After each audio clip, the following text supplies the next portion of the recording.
আজকে আপনারা জানেন আজকে এই স্থানীয় সময় 6টার দিকে প্রফেসর ইউনূস একটা বাংলাদেশি খুবই উচ্চ শক্তিশালী সম্পন্ন একটা ডেলিগেশন নিয়ে চীনে আসেন। উনি এখানে বোয়াও যে এয়ারপোর্টে আপনি জানেন প্রতি বছর বোয়াও ফোরাম একটা বড় একটা আয়োজন হয়। পুরো এটা একটা গ্লোবাল কনক্লেভ। এখানে পুরো পৃথিবীর যারা বড় বড় বিজনেসম্যান আছেন, ওয়ার্ল্ড লিডার আছেন, পলিটিক্যাল লিডার আছেন, তারা আসেন। এরা প্রতি নিয়মিত এখানে আসেন। এটাকে বলা হয় হচ্ছে ড্যাভোস অফ দ্য ইস্ট। ড্যাভোসে যেমন ধরেন পুরো পৃথিবীর সমস্ত বড় বড় সিইও, বড় বড় ওয়ার্ল্ড লিডার, অনেক ক্ষেত্রে আমেরিকান এবং চাইনিজ লিডাররাও যেরকম থাকেন। তো সেইটার আদলে এখানে বোয়াও ফোরামের অন্যান্য মানে এশিয়ার যারা বড় বড় লিডার এরা থাকেন, অনেক সময় ওয়েস্টার্ন লিডাররাও আসেন। এবং এখানে একটা বড় ফিচার হচ্ছে যে প্রচুর প্রাইভেট সেক্টরের যারা এশিয়ায় টপ প্রাইভেট সেক্টরের যারা লিডার তারাও আসেন। তো সেই জন্য আজকে উনি আসার পরে প্রফেসর ইউনূস একটা ছোটখাটো মিটিং করেছেন। উনি আপনি জানেন ওনার সাথে দুজন অ্যাডভাইজার এসেছেন, ফজলুল কবির খান যিনি এনার্জি এবং ইনফ্রাস্ট্রাকচার দেখছেন, এবং ফরেন অ্যাডভাইজার তৌহিদ হোসেন।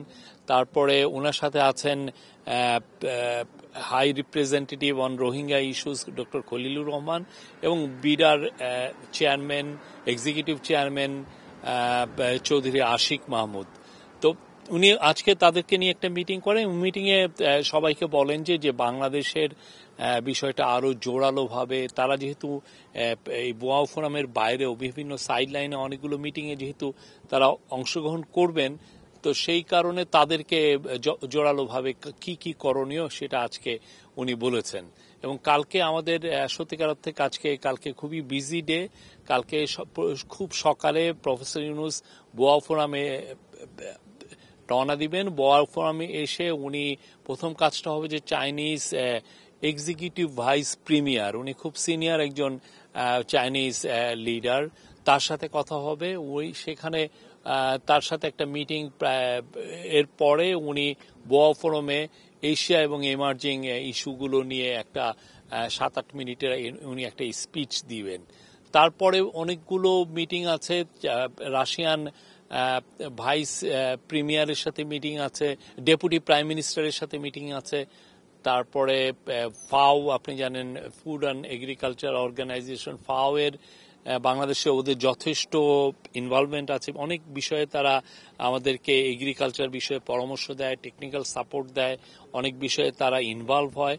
তার সাথে ফাও এর যে ডিজি উনি এখানে আছেন, তার সাথে একটা বায়োলেটারাল মিটিং হবে। এবং বান কি মুন, আপনি জানেন যে আগে উনি ইউএন এর সেক্রেটারি জেনারেল ছিলেন, বান কি মুনের সাথেও ওনার একটা কালকে মিটিং আছে। এছাড়া এই সাইড লাইনে বেশ কিছু প্রাইভেট সেক্টরের লিডারদের সাথে মিটিং হওয়ার আশা আমরা করছি। তো এই বিষয়গুলো কালকের ফোকাসটা এখানে আছে। আর পরের দিন মূল হাইলাইটটা হচ্ছে যে প্রেসিডেন্ট শি জিনপিং এর সাথে তার মিটিং, এবং এটা মিটিংটা হবে এখানকার টাইম বেজিং টাইম সকাল 10টায় মিটিংটা শুরু হবে। গ্রেট হল অফ পিপল, ওদের যেখানে শি জিনপিং ওয়ার্ল্ডের টপ লিডারের সাথে যেই জায়গায় মিটিং করেন সেই জায়গায় মিটিংটা হবে। ওই দিনটা খুব ইম্পর্টেন্ট, কারণ ওই দিন প্রফেসর ইউনূস অনেকগুলো মিটিং অ্যাটেন্ড করবেন। এই অফিসিয়াল মিটিং এর বাইরেও অনেকগুলো, একটা ম্যানুফ্যাকচারিং নিয়ে একটা বড় মিটিং আছে, সেখানে বাংলাদেশে ম্যানুফ্যাকচারিং অপরচুনিটি কি কি আছে সেটা বলা হবে। তারপরে বড় বড় বিজনেস লিডারদের 100 জনের বেশি বিজনেস লিডার, তাদের সাথে কথা হবে। তারপরে এনার্জি এবং ইনফ্রাস্ট্রাকচার নিয়ে, কারণ আপনি জানেন চাইনিজ কোম্পানি রিনিউয়েবল এনার্জি এবং ইনফ্রাস্ট্রাকচারে দে আর ওয়ান অফ দ্য, তার মানে এখন ওয়ার্ল্ডের তারাই লিড করছে, তাদের সাথেও একটা বড় মিটিং আছে।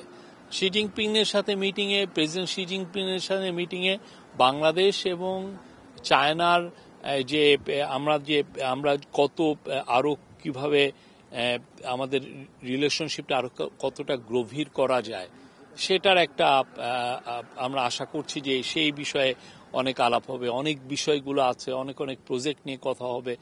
আমরা চায়নার থেকে আমরা অনেক ধরনের সাপোর্ট চাচ্ছি অনেক বিষয়ে। চায়না আমাদের ডেভেলপমেন্ট পার্টনার, আমরা চাই চায়নার সাথে আমাদের সম্পর্কটা আরো নতুন উচ্চতায় উঠুক।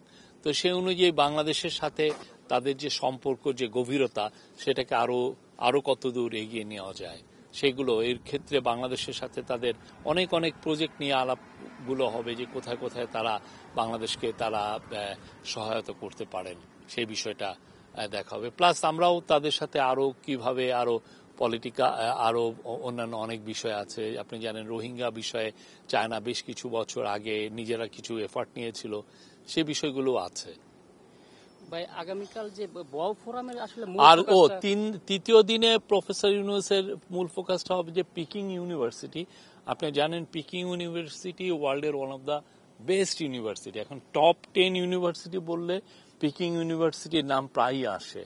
তো পিকিং ইউনিভার্সিটিতে ওনাকে একটা অনারারি ডক্টরেট উপাধি দিবে, উনি ওইখানে যাবেন, ওইখানে উনি একটা স্পিচও দিবেন, একটা ভাষণ দিবেন। ওই দিনও একটা ওনার একটু বিজি টাইম, বাট আমরা মিড ডে মানে আফটারনুনের দিকে আমরা ঢাকার উদ্দেশ্যে রওনা দিব এবং আশা করছি যে ঢাকায় আমরা 29 তারিখ বিকাল বেলায় আমরা ঢাকায় পৌঁছব। দ্বিপাক্ষিক বিষয়ে আগে ও বলুক, জিজ্ঞেস আপনি। মানে আগামীকাল যে ওয়াও কনফারেন্স, এখানে মূল ফোকাসটা আসলে কি থাকবে? না, এটা আপনার স্পিচের তো দেখেছেন যে আমরা আপনাদেরকে অলরেডি জানিয়েছি ওনার স্পিচের থিম কি। যেহেতু উনি এশিয়ার একটা এমার্জিং অনেক অনেক নতুন নতুন ইস্যু তৈরি হচ্ছে, জিওপলিটিক্যাল ইস্যু নিয়ে নতুন নতুন জিওপলিটিক্যাল নতুন ইকুয়েশন তৈরি হচ্ছে, সেগুলো নিয়ে উনি বাংলাদেশের একে তো উনি একটা হচ্ছেন যে একটা দেশের লিডার, দেশের একজন, উনি চিফ এক্সিকিউটিভ, উনি চিফ অ্যাডভাইজার হিসেবে উনি দেশের হয়ে যে কথাটা বলবেন। আর একটা হচ্ছে যে ওনার তো আর একটা আইডেন্টিটি আছে যে উনি একজন নোবেল পিস লরিয়েট, উনি নোবেলের শান্তি পুরস্কার পেয়েছেন সেই 2006 সালে। তো উনার যে ভাবনাগুলো, উনি এই ভাবনাগুলো তুলে ধরবেন। এই ভাবনাগুলোটা ওইটার মধ্যেই বাংলাদেশের ভাবনাগুলোও আসবে। আচ্ছা, আমাদের গত 15 বছরে অনেক হার্ড লোন ছিল এই চায়নার সাথে। আগামীকাল একটা বড় মিটিং আছে হচ্ছে চায়নার এক্সিম ব্যাংকের প্রধানের সাথে। আপনি জানেন যে বাংলাদেশে চায়না যে ইনভেস্ট করে বা বাংলাদেশের বিভিন্ন প্রজেক্টে যে ফান্ডিং করে, এটার মূল সোর্সিংটা হলো এক্সিম ব্যাংকের মাধ্যমে করে। তো এক্সিম ব্যাংকের সাথে অনেক অনেক বিষয়গুলো, অনেক অনেক প্রজেক্টের বিষয়ে একদম সরাসরি আলাপগুলো হবে, যে তারা কি ধরনের সাপোর্ট তারা করতে পারে। এক্সিম ব্যাংক চায়নার খুবই বড় ব্যাংক এবং পুরো পৃথিবী ব্যাপী ওরা বড় বড় ইনফ্রাস্ট্রাকচার প্রজেক্ট, বড় বড় প্রজেক্টে তারা ইনভেস্ট করে থাকে। আর শি জিনপিং এর সাথে দ্বিপাক্ষিক বৈঠকের ব্যাপারে বাংলাদেশের তিস্তা নিয়ে অনেক আছে, এই ব্যাপারে কোনো আলোচনা হবে? এই বিষয়ে আমাদের ফরেন সেক্রেটারি মহোদয় কথা বলেছেন, আপনি দেখেছেন যে পরশুদিন। আমি এর বাইরে আসলে আমার অ্যাড করার কিছু নেই। আপনারা দেখেন 28 তারিখ মিটিংটা হোক, মিটিংটা হওয়ার পরে আমরা বলতে পারবো। তবে আমরা আমাদের দ্বিপাক্ষিক যে কোনো সব ধরনের বিষয় নিয়েই এটা একটা মিটিং হবে। এটা আপনি বলতে পারেন যে এটা খুবই একটা বড় একটা ঘটনা বাংলাদেশের জন্য। এখন শি জিনপিং ওয়ার্ল্ডের, আপনি জানেন চায়না এখন ওয়ার্ল্ডের সেকেন্ড লার্জেস্ট ইকোনমি, এবং কিছু কিছু ক্ষেত্রে ম্যানুফ্যাকচারিং এর ক্ষেত্রে চায়না ওয়ার্ল্ডের নাম্বার 1, তার ধারে কাছে কেউ নাই। ওয়েস্টার্ন নেশনগুলো অনেক ক্ষেত্রে সার্ভিস সেক্টরে এগিয়ে আছে, কিন্তু চায়না ম্যানুফ্যাকচারিং এর, চায়না ইউএস এরও তাদের 3 গুণ বড় তাদের ম্যানুফ্যাকচারিং সেক্টর। তো বাংলাদেশে তাদের এই ম্যানুফ্যাকচারিং একটা প্রফেসর ইউনূসের একটা মূল ইচ্ছা, উনার একটা বড় ইচ্ছা হচ্ছে যে বাংলাদেশকে একটা ম্যানুফ্যাকচারিং হাব হিসেবে ট্রান্সফর্ম করা। বাংলাদেশকে একটা মানে আপনি ম্যানুফ্যাকচারিং হাব যদি আমরা না করতে পারি, তাহলে যেটা হবে যে আমরা এনাফ জব তৈরি করতে পারবো না। উনি মনে করেন যে বাংলাদেশে প্রচুর জব তৈরি করা উচিত। বাংলাদেশে যে ইয়াং ম্যান মিলিয়নস, প্রতি বছর 20 লক্ষ নতুন ছেলে মেয়ে জব মার্কেটে আসছে, তাদের জন্য আমাদের জব তৈরি করতে হবে। এই জব তৈরি করতে পারবে খুবই পারার মূল চালিকা শক্তি হতে পারে ম্যানুফ্যাকচারিং সেক্টর। তো উনি চাচ্ছেন এই ম্যানুফ্যাকচারিং সেক্টর আপনি কিভাবে জব তৈরি করতে পারেন, you need to bring foreign direction investment. বড় বড় কোম্পানিকে আপনি ডেকে এনে তারা যাতে বাংলাদেশে ম্যানুফ্যাকচারিং সেক্টরে ইনভেস্ট করে। যেমন